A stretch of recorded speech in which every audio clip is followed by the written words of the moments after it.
Ms. Cruz, your mother owned two pieces of property. Houses were on both of those pieces of property. She died. Yes, ma'am. One of the houses was sold to the defendant, the house right next door to where your mother had lived. Did you live with your mother at the end of her life? If the answer is either yes or no. Did you live with your mother for the end of her life? No. Well, why don't you just answer me and say, correct, I didn't live with my mother. I didn't live with my mother. That's the answer.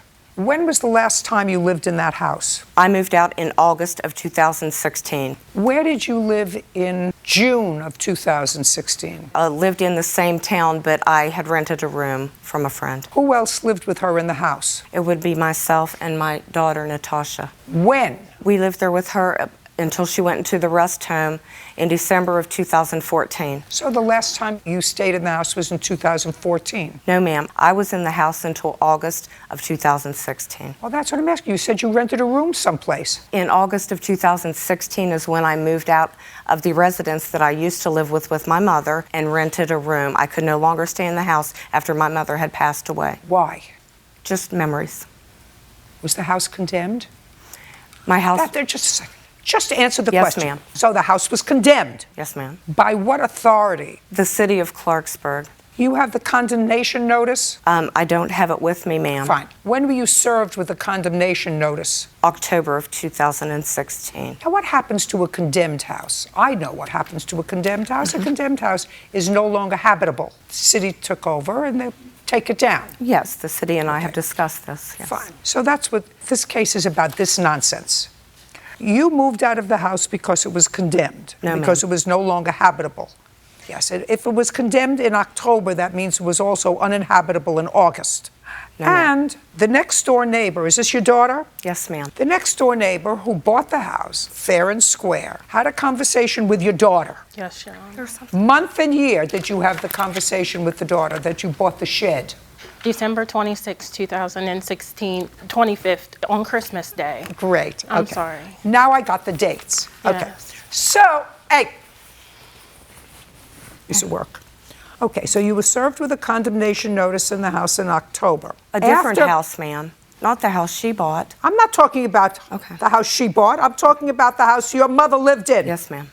She had a conversation with your daughter. Nobody denies that. And your daughter sold her a shed for $75 that was on condemned property. Yes, ma'am. Daughter sold her an old shed after the property had been condemned. Yes, ma'am. You threw a hissy fit and said she had no right to sell that to you. You know she has drug problems, and she had no right to sell you, I want my shed back. And you called the police. Yes, ma'am. And so she returned the shed, and you claimed the shed was damaged.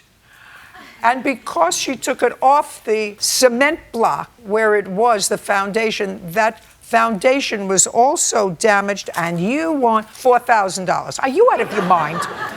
Do you hear these people? Are you crazy? Do you know how ridiculous that sounds? Now I'm going to get to her counterclaim, because I'm done with your claim. Your claim is stupid. Counterclaim is that she threw a fit and called the police, and it was embarrassing for you. Yes, Your Honor. On what date did she call the police? December 26, 2016, I called the police. I have the police record. So you called the police. Yes. Tell me why you called the police. I called the police because I wanted to get to the bottom of the issue. In my mind, I was upset because, she was coming and taking this back after I paid for it, I paid for it, and I was upset that she was taking it back. So I said, let's call the police. I told her and the lady that was there with her, I said, we need to call the police and try to get this sorted out. According to the plaintiff, Ms. Cruz, in the deposition that she swore to, Yes, ma'am. I found out that my daughter, who has a drug problem, sold my storage shed to Ladona for $75. Ladona, that's what you wrote. Yes, yes. Did you ever get your $75 back? No. You Did didn't. you didn't pay it? Yes, I did, Just Your Honor. a second. Just a second. That's what you wrote in here. She sold my storage shed to my daughter for $75. She knew she was buying property that wasn't my daughter's to sell. And Ladona was ordered to give back my shed. Yes, ma'am. Okay. Judgment on the counterclaim for $75. You get your money back. Your claim is dismissed. We're done. Goodbye.